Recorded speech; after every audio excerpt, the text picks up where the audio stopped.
Hello, and welcome to Novel Feelings, where two psychologists take a deep dive into your favorite books. I'm Priscilla. And I'm Elise. Today we have an interview with Tara Calaby, where we are discussing her book, The Spirit Circle, and we're going to have a lot to talk about, including topics like spiritualism, grief, and neurodivergence. Yeah, so Tara Calaby is a writer, editor, and PhD candidate. She's currently living in West Gippsland with her wife. Her debut historical novel, House of Longing, came out in June 2023. The Spirit Circle is her second novel.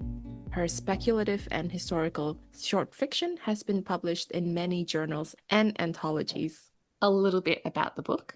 For Ellen Whitfield, the betrothal of her dear friend Harriet to Ellen's brother has brought both loss and solace. But when Harriet suddenly breaks off the engagement, ostensibly at the insistence of her deceased mother, Ellen is bewildered. And when she learns that Harriet is involved with a spiritualist group led by the charismatic Carolyn McLeod, she fears losing her friend altogether. So it is that practical, sceptical Ellen moves into the gloomy East Melbourne mansion where Carolyn, along with her enigmatic daughter Grace, has assembled a motley court of the bereaved. Ellen's intention is to expose the simple trickery, hidden cabinets and rigged seances, the levers and wires, that must surely lie behind these visits from the departed. What she discovers is altogether more complicated. And a huge thank you to Text Publishing for linking us together. This book is sort of like a niche that I forgot I had. Historical fiction in Melbourne, found family, slightly woo-woo. I don't know if woo-woo is the right word, but you know. Women supporting women. Yeah, exactly. All right. As usual, please check out our show notes for disclaimers and content notes. Let's get started with our non-spoiler questions first. Welcome, Tara, to Novel Feelings. Thanks so much for joining us today. Thank you for having me. A real pleasure to have you on the podcast. Let's jump into it. Congratulations on the publication of your second novel, The Spirit Circle. Thank you. What draws you to writing historical and speculative fiction? I think two different things that actually coincide a little bit. Historical fiction, I'm just a history person. I've always been a history person. I'm a historian as well. History has always been, I guess, my dearest love since high school. My father was a history teacher, so I grew up with it. So I think historical fiction combines my love of history and my love of fiction and literature. So it was a bit of a given, although it took me a long time to write. And then speculative fiction, I think it's just all of the possibility that it has. You're not constrained by reality. I do tend more towards science fiction, so you have to make a little bit of sense, but there is that way of going outwards. And I think really both of them are just ways of, I guess, exploring modern world and the real world through different lenses. And I think that's what I like to do with both of them. So, you know, if I'm writing fantasy, if I'm writing science fiction, if I'm writing historical fiction, the same concerns, I think, are coming up time and time again. I mean, I don't necessarily mean to write these things, but then I think, oh, okay, well, this is about robots, but actually it's about class. Or this is about, I don't know, dragons, but it's actually about capitalism, the patriarchy, whatever. And I feel like it just gives you the way to explore things in a way that's, I guess, a little more interesting, but also not quite as confronting as having to actually face the reality of it. And of course, I quite like combining the two as well. I think it's a nice opportunity to sort of explore real world and modern ideas and concerns and challenges with quite a unique lens. So rather than taking something that's just purely contemporary and putting it in a contemporary context, you can use metaphor, you can use analogy, you can have parallels to things that have happened in the past and things that have happened now. So yeah, both great genres to be exploring and to be using.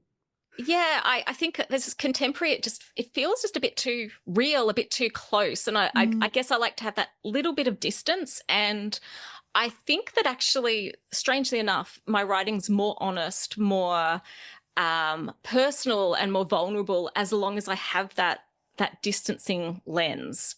For me personally, I know it's very different for other people, but I would struggle to have as much truth come out, I think, in just normal contemporary fiction.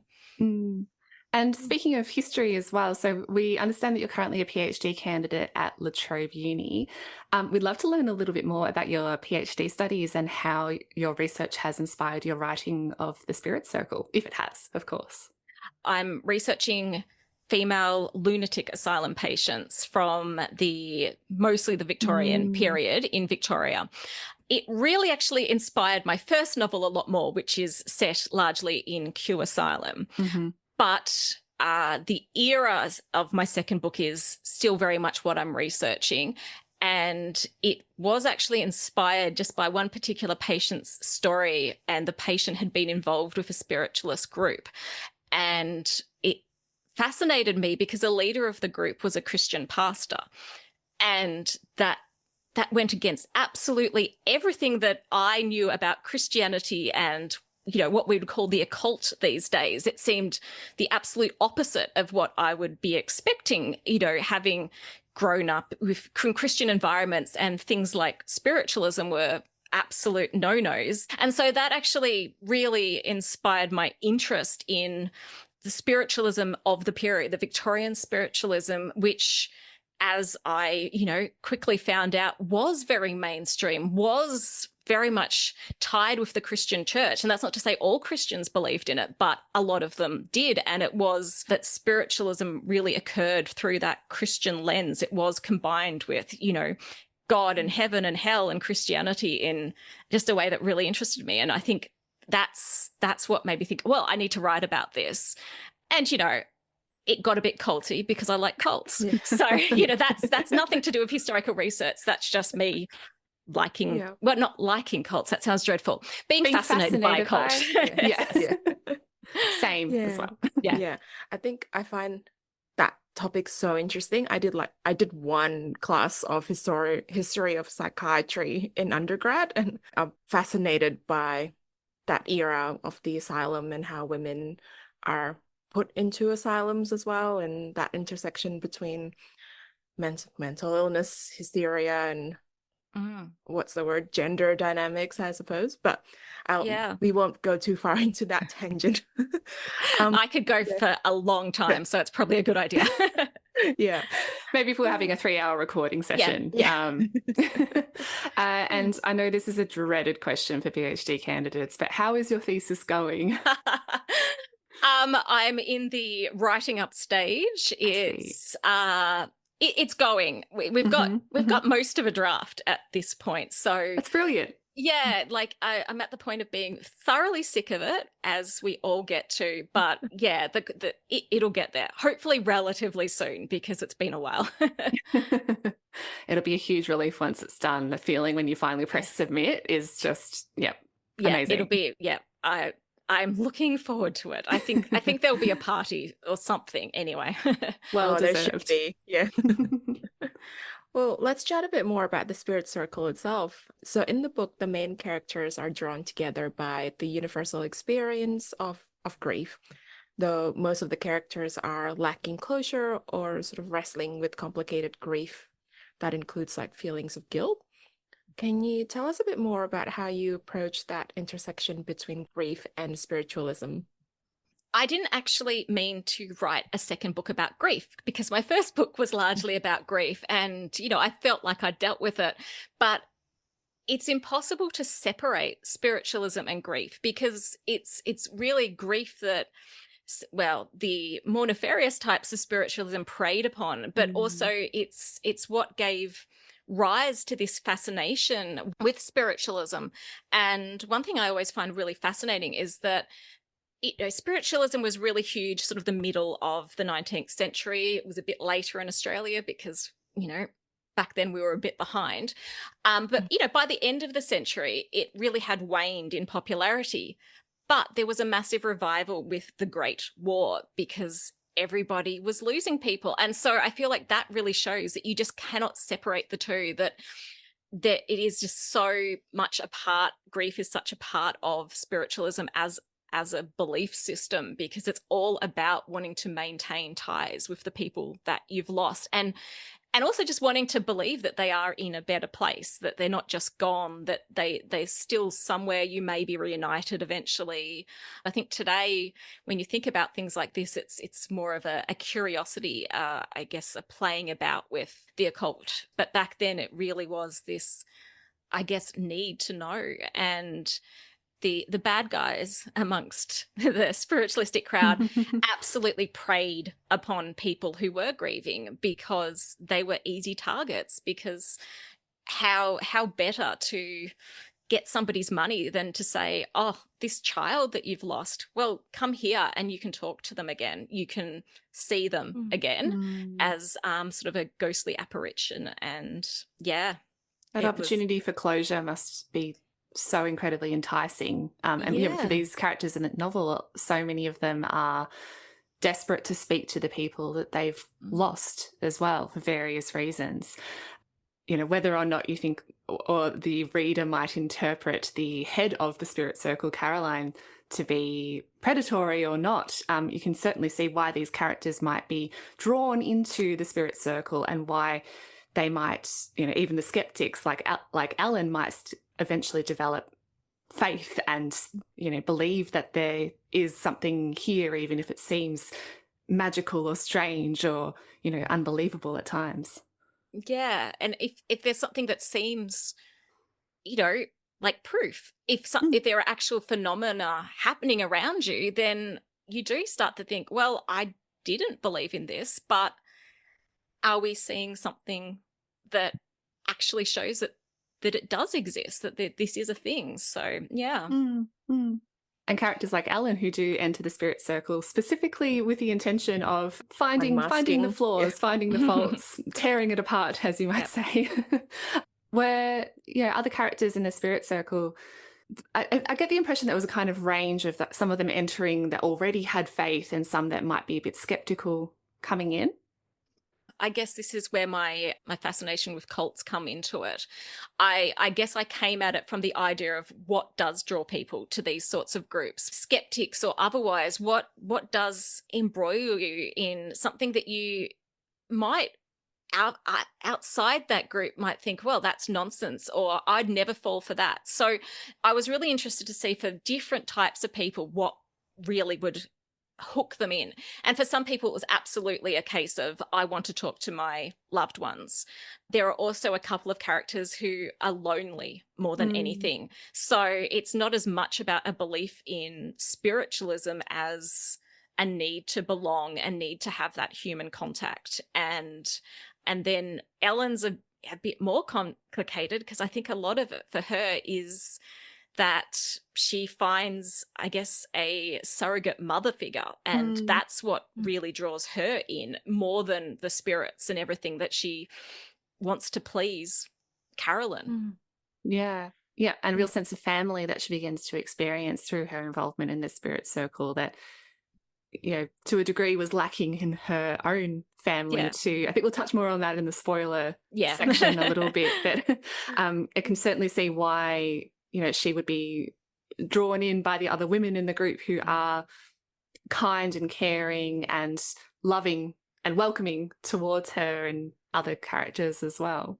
Yeah, a family environment that she didn't necessarily have. And I think that's the same of a couple of the other characters as well, that they're lacking that family, whether through loss or through situations. I mean, one person has children, but they're on the other side of Australia. That's one of the big things I was looking at, is what does draw us to these types of religious communities. I think we all have a capacity if they hit the right buttons for us. Yeah, I have to say, I think at one point I could really relate to Ellen, because I was going into the plot quite skeptical of Caroline and her ability.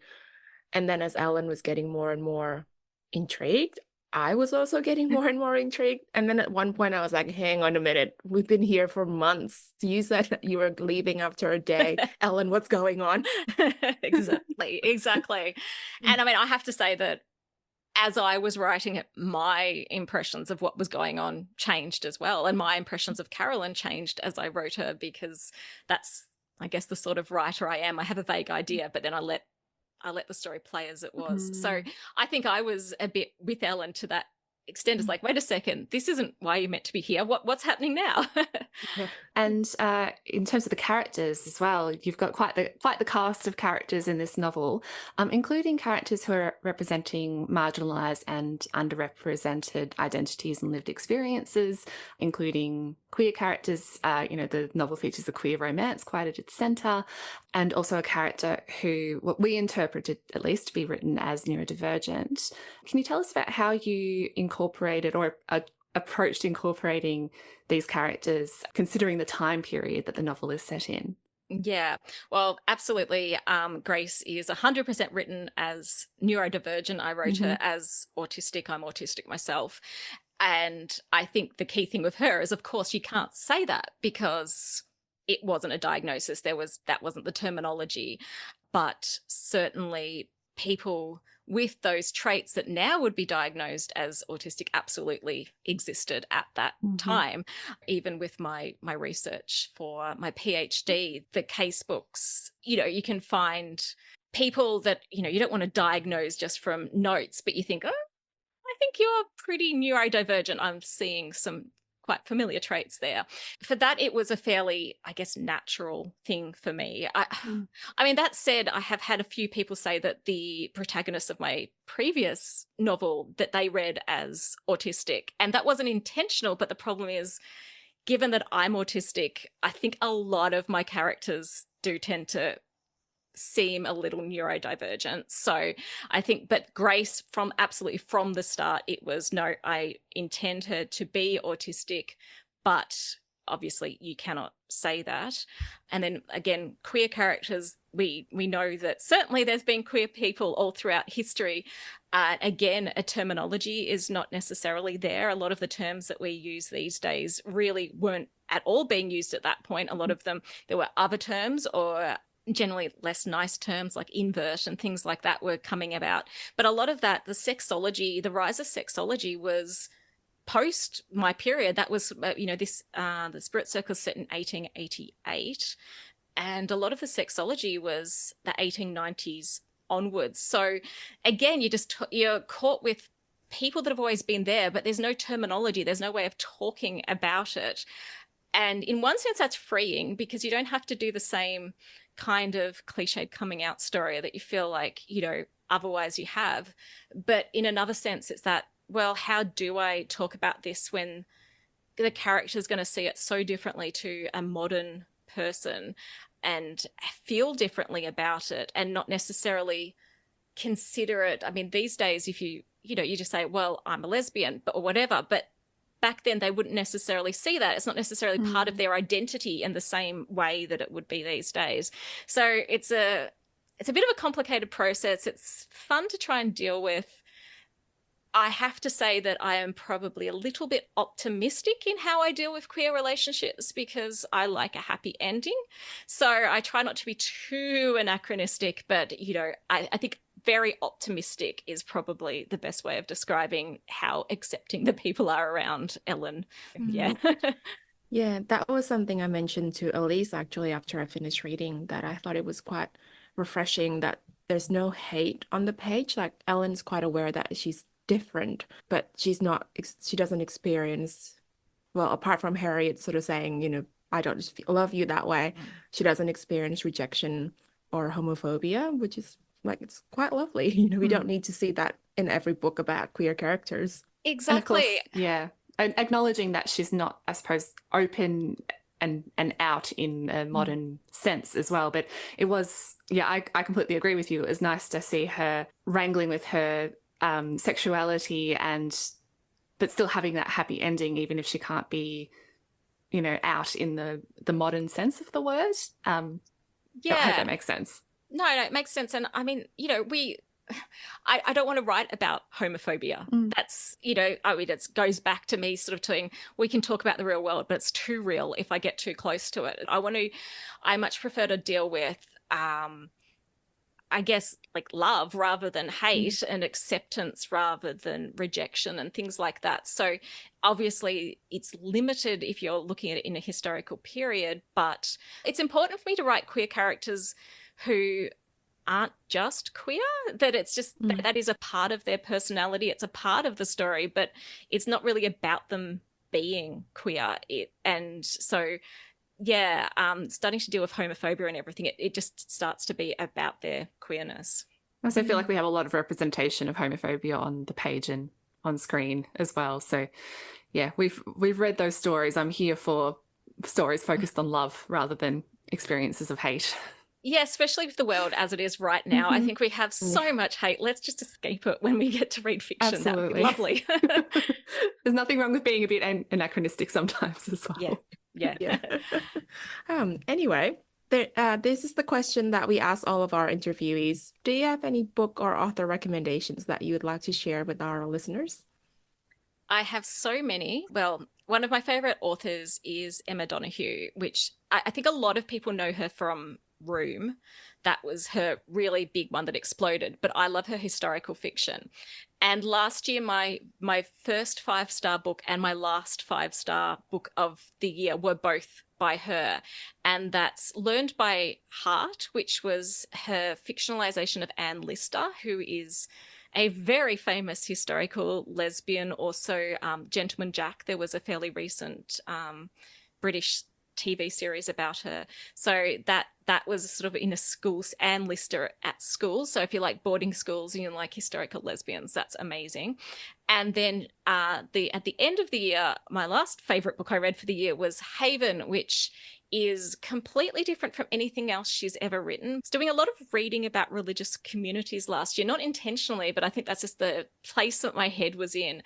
And Haven is actually about 3 monks going off to a sort of a deserted little rocky island in Ireland and forming, I guess, a very small community there. And that was completely unexpected because it started off like a little adventure tale and turned out to be such an amazing commentary on religion and religious obsession and everything like that. So I guess author is Emma Donoghue, but her two, I think that's the most recent and the third most recent of her books. And yeah, so Learned by Heart and Haven. Wonderful. Amazing. Thank you.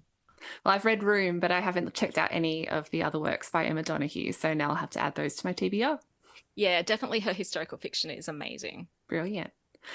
Okay, well, I think it's time that we dive into spoilers. So listeners, if you haven't gone and read The Spirit Circle, now is your time to pause the episode, do so and come back because we're going to dive into a few things that happen in around the second half of the book, plus some big picture spoilers as well, I suppose. So, first of all, there are times throughout the novel where we were wondering if the church actually is, or at least was veering towards becoming a cult, as we touched on earlier. However, there is, of course, something lovely about the women forming a community in their times of grief and finding that sense of family. Can you talk a little bit more about that dynamic? So, the balance between cult and healthy family, where do you think the Spirit Circle fits in there? I think it wavers a little bit. I think that there are times that it's actually quite healthy and times when it's very unhealthy. Initially, it was planned to be more unhealthy than it actually turned out because I just seem to have a fascination with ensemble casts of women who are very supportive and really positive influences on each other. But of course, there are these cultish elements as well. And I think that the big thing is that the group does isolate its members from the outside world. The idea is that they all come and live together in this East Melbourne mansion, and that it also really does try to sever outside relationships a lot of the time. Not always explicitly, but I mean, the book starts because Harriet has just broken off her engagement to Ellen's brother. So right from the beginning, you think, okay, so this is very much a red flag that this religious group is actually cutting people off from their outside loved ones. So that is definitely a bad thing that they do, and that's an ongoing thing. So yeah, I think that's the biggest red flag about the group. That's always a bit of a red flag for an abusive relationship in any sense, whether it be romantic, whether it be friendship, whether it be religious. But at the same time, it is actually a genuinely supportive group of people who are truly friends with each other. And if we can get really spoilery because this is the spoiler section. Yeah. And I think that is shown by the fact that at the end, even when it's over, they still maintain these friendship bonds. Even once the reason for them being friends goes, a lot of them still are actually interested in each other, spending time with each other, attending each other's weddings. If we want to spoiler right to the end. Yeah. So Last few pages, let's Yes. just run there. So yeah, I think that it is.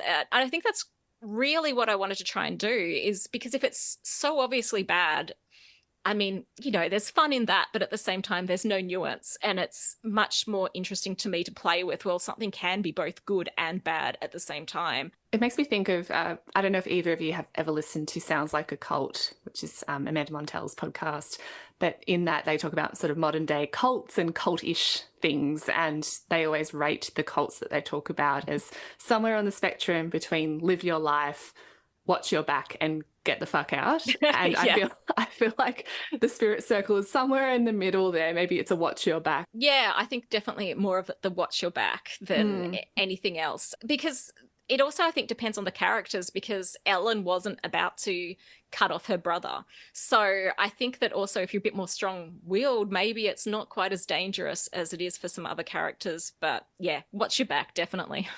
Yeah. What you said about it could be both good and bad. I could see that in the character. Sorry, I forgot her name. The woman who is half Chinese. Yep, Frances, yep. Frances, and I can see how it's so appealing for like Margaret and the other women to say, no, don't respond to your aunt. Like, she disowned your mom. Like, what if she's just going to reject you?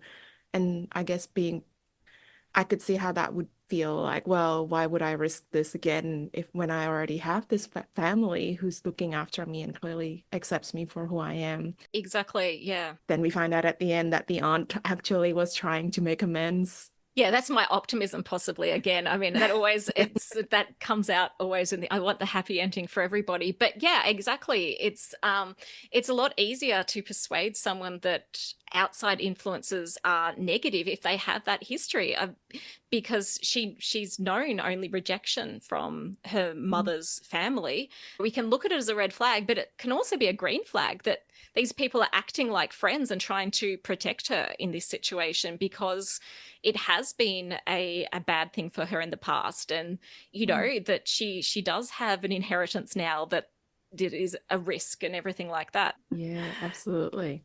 We sort of alluded before that some of the characters have experiences with complex grief, and in Ellen's case, that's very much true. We learned that she had a little sister who died when Ellen was 12, and she was supposed to be watching Bella, the little sister. Though, of course, there's a lot of, can a 12-year-old be given this responsibility, really? But she carries that guilt with her. Can you talk a bit more about how that guilt shaped Ellen? Yeah, I think that really, yes, because we can look at that and go, well, can a 12-year-old? And I think that most adults, and I even think of that in a way, Ellen understands on one level that really she isn't responsible. But these things that really affect us as kids, these things that we believe as kids, they're so hard to let go of, whatever they are. These huge beliefs. So for her as a 12-year-old, she thought that she was responsible. She killed her sister essentially. And it doesn't matter. It doesn't matter how much her brother says she didn't. It doesn't matter how much her best friend says she didn't. Even if her parents said that, it wasn't her fault, that's just so ingrained in her because of the age that it happened at. And I just think that we have these beliefs, and I think around that sort of, puberty age in particular seems to be a really vulnerable time to pick up these horrible beliefs about ourselves that, well, you're a psychologist. This is basically, this is your day job, is trying to get people to release these ways of thinking that don't serve us at all well, but they're just hard to get rid of. So I think that, for me, so much of that does come from the age that she was when it happened.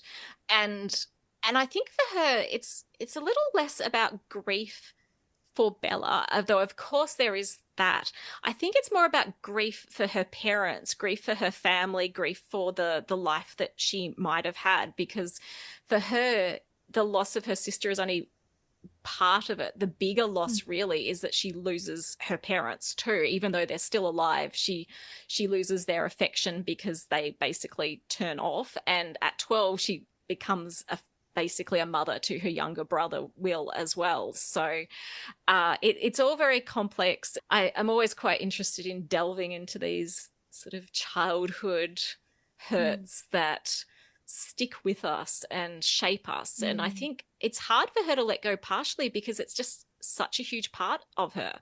She's spent 18 years seeing herself as the reason her sister is dead. And if she lets go of that, who is she?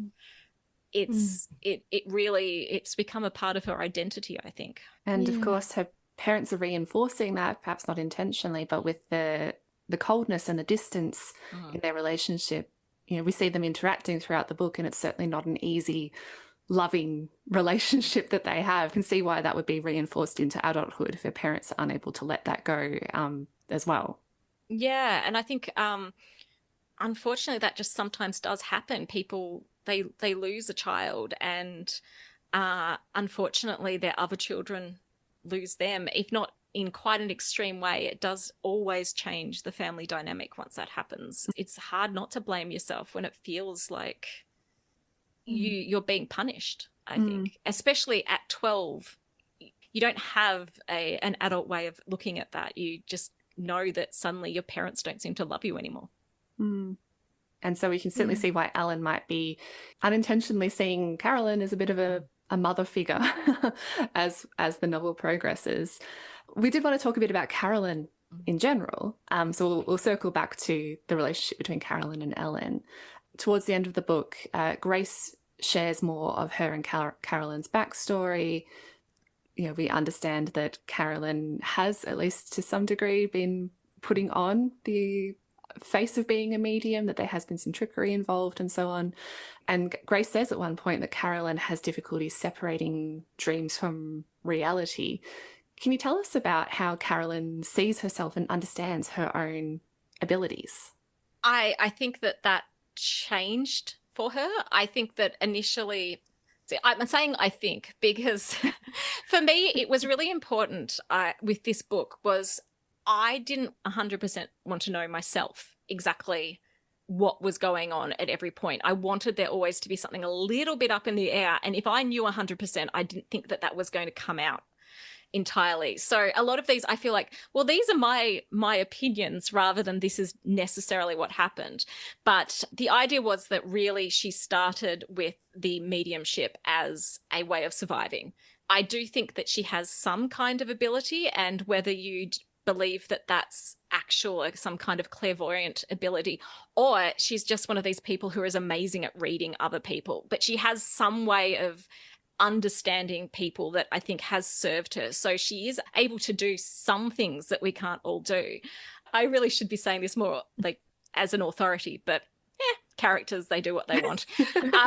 So I believe that she actually really began to believe in her own abilities quite deeply. And I think that she is somebody who, quite like Ellen, was really drawn to this idea of being special, this idea that she'd come from a background, she'd been working class, she had immigrated to Australia after having a child out of wedlock. So she'd gone from this a poor existence where she was shamed by society to an existence where she was perceived as middle class and special. And so I feel like that's such a draw card for her and a reason for her to believe in these abilities. I think, again, it's that idea of, even if you don't necessarily in the first place, if other people believe that you have these abilities, that can become quite seductive. And certainly once she gets in to Melbourne and she has Margaret actively promoting her as, you know, this amazing medium, and she starts, I guess, things start happening that she is not doing herself. And so I think at that point, certainly she starts thinking, wow, okay, great. I'm pretty good at this. I'm pretty special. So I think that by that point, she really is believing in herself. There's part of me that's just tempted to make you, as an author, just give us clearly, like, what is the absolute truth of these characters. But I know that's not a very nice thing to do, and also not how authors necessarily think about their own worlds. So I will not do that. But as a reader, I was certainly curious about that. So I'm not going to push that point upon you, but gosh, I was so curious. And, you know, you certainly left room open in the reader's mind to think about that and think about the different possibilities of how much does she believe, how much is their ability, what exactly is Margaret doing, how did Margaret do all these trickeries, like how did the table hover, how did the bell ring, all of that stuff. But I think that's important to leave some of that ambiguous, so I'm just going to stop there. Yeah, well, that was my intention, that there's some things that Margaret absolutely did, but there are other things that in my mind Margaret possibly didn't do, and I wanted that to always be a case of, okay, so some of it was definitely trickery. The really fancy phenomena was absolutely trickery. But was there something going on? Is there something below that stuff that actually was real, was happening? And I really didn't want to come down on one side or another. And I think it comes down to what the reader believes. If the reader believes that this is possible, then they can say, oh, well, some of it was wrong, but some of it was real. If they think it's all complete codswallop, well, yeah, they'll be like, oh, well, it was all faked. It may not have all been Margaret, but it was all faked. You know what I find fascinating is that even Elisa and I had different perspective on this. Yeah, that I was like, ooh, I think some of it is real. And I think, Elise, you were more like, nah, that's all, it's all trickeries. We completely interpreted the ending differently, and we were chatting about it. And I put it down to the fact that I finished reading the book quite late at night, at like midnight on a weekday. And then I messaged Priscilla the next morning, and she's like, this is not what happened. I don't know. So maybe we're both correct. I think so. Yeah.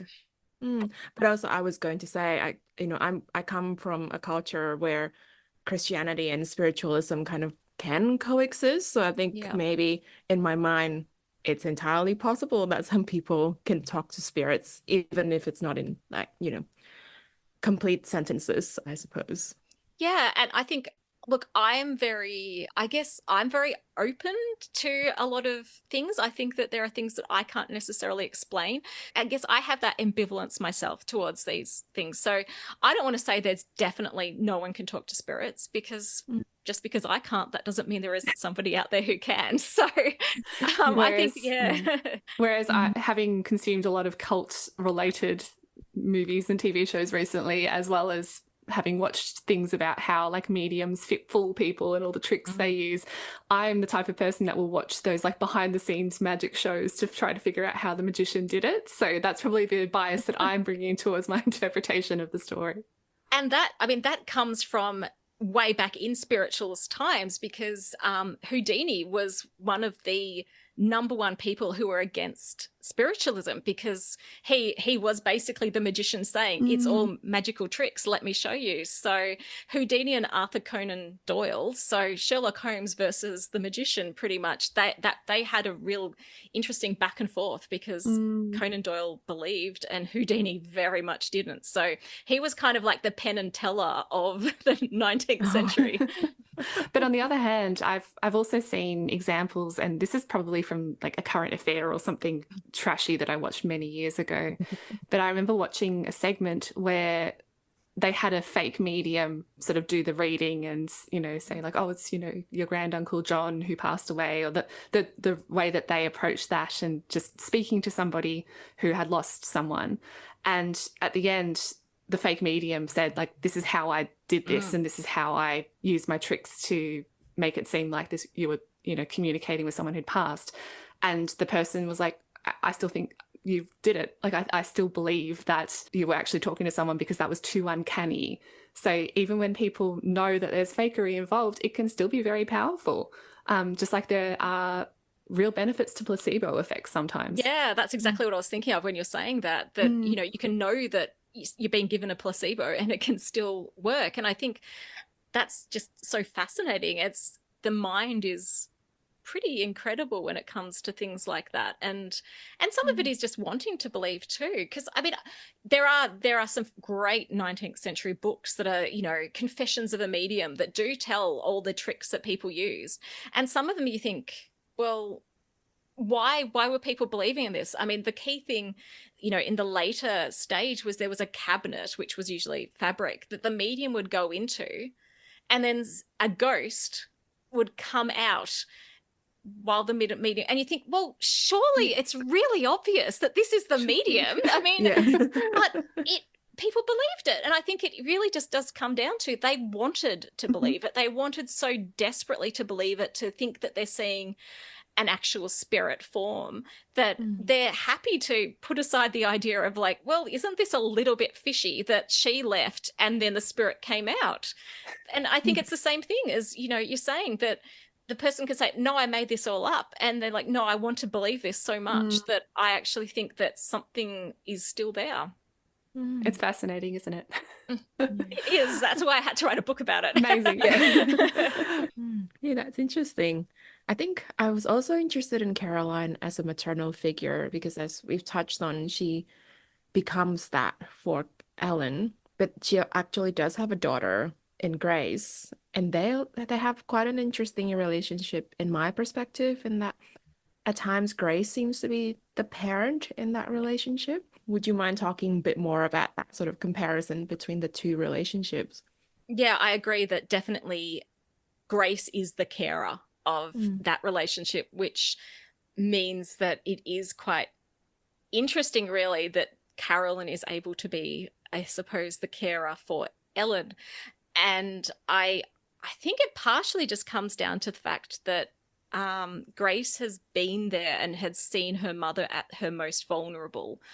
And there is that deep love, because for a while it was just the two of them. And so there is that relationship forged from that. Certainly as the book goes on, you start to see a little bit of ambivalence from Grace, in that she is very protective of her mother, very caring towards her mother, but also not necessarily approving of her mother and her mother's actions. And of all the people in the house, she is the one person that absolutely 100% does not believe in any of what's going on, largely because she was there at the beginning. She knows the truth of Carolyn's past and her own past, because that's the thing. This is her past, not just Carolyn's. I suppose if the book could have been twice as long, it might have been really interesting to see how that continues on, this idea. If we go on beyond the ending, if we have Ellen and Grace and Carolyn all living together, how those sorts of relationships change once, you know, that you've got sort of this, I guess, surrogate mother whose daughter is almost her surrogate mother, and it gets really tangled. But that's what families are. Families are really complex and complicated, and you know that you can be both carer and caree at the same time. And I suppose it was also, I think this is deviating slightly, but Grace is so protective of Caroline, I assume, because she can not only be thrown in jail, but also in an asylum. Would that be correct? Yeah, at that time, if you talk about spiritualism, that's the risk?